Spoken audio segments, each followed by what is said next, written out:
na tayo sa paghihiwa. Ayan, lahat nag-participate guys. Walang pansin. Galing natin! Sabi sa mga ka. Baka. Kaya. Kaya mo na lahat. Basa. Iba, yung parang hihiwa. basa. Pero ngayon na, hindi pa tayo dyan tatapos.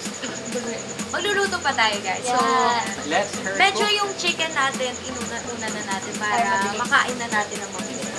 Guys, yan nga, pinaghandaan nga ito ni Danica. Nag-gown pa siya para tumulong sa pagluluto. So, tutulungan niya tayo sa pagluluto. Let's go. Galing. Wow!